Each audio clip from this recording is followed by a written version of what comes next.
the river affects the day-to-day lives of the students and just the people in general, the residents of San Marcos, is it gives them a meeting grounds, a place to pass through on their way to school or to other parts of the river. And it's also just kind of in the middle of the city.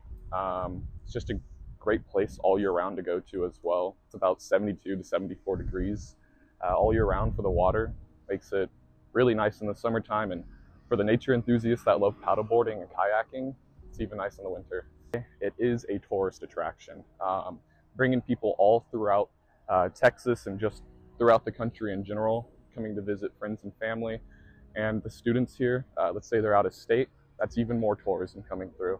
It directly affects every person, I'd say, or at least every small business, just because of this. You know, you have families coming through all year round wanting to enjoy the river. Well, if they get hungry, they may go hit Herbert's Tacos or some other place along the river, you know? Or they may go take a look at all the other small mom and pop businesses in the square, because it's just a stone's throw away pretty much. San Marcos without the river would be a city with a little less tradition, I would say. You know, as college graduates from Texas State who jump into the river once they're done, if we didn't have the river, we would lose that tradition. We would also lose a couple of the cultural aspects behind what we are known for as well. For instance, we have a lot of protected wildlife in the rivers here. We're big on conservation and protecting that wildlife. If we didn't have the river, then it would be a whole different climate. We wouldn't even be thinking about conservation. But yeah, I think without the river, we'd lose tradition, respect for the wildlife.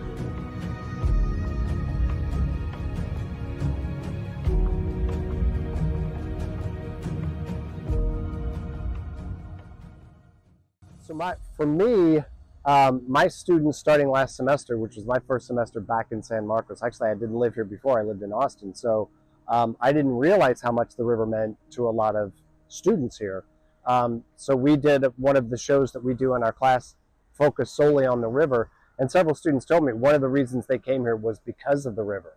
But there's all of the stuff, Sewell Park, jumping in the river after graduation, floating down the river on inner tubes, are all things that sort of bring this community and this campus together, you know, with the river being sort of the focal point for that.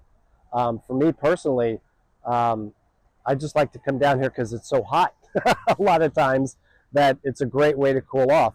I actually have twice I've done a workshop down here with students for doing videography underwater. So they're learning how to shoot video, you know, in the water and under the water. And I posted that on social media, and a lot of people from all over the country said, "Where are you guys? Did you go to the tropics or something?" Like, no, it's like a block from the studio.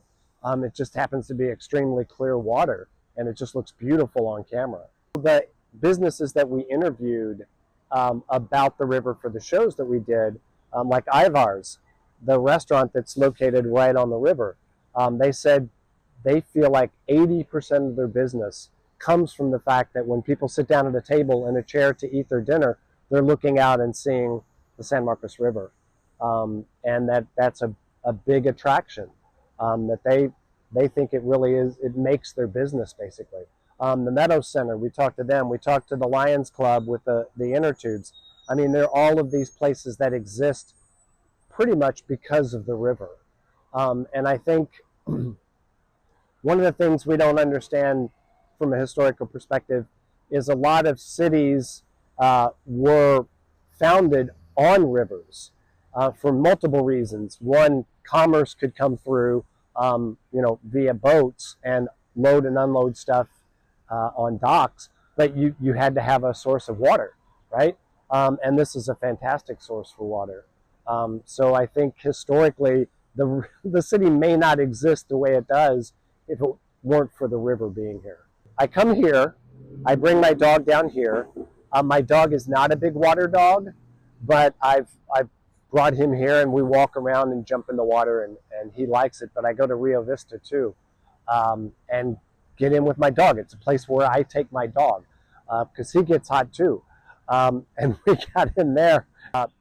there's not much of a current until you get right up to it. And he was swimming around, and he kind of got in that current, and I had him on a leash, so I followed him, and we just, without intentionally doing it, shot down that, and then popped up and swam over to the side. But I think he enjoyed it. I know I did. I think it's just a great way. You know, we complain and we talk about how hot it can be here in the summer, but it really makes it manageable if you know at the end of the day you can go down and just get into this beautiful, clear, cold water and cool off. Last year when I was moving here, I spent 2 weeks unloading a truck and putting all my stuff into my house. And every day I would go down to Rio Vista and get in the water with my dog, because it was just like the best way to end the day was cooling off in the river.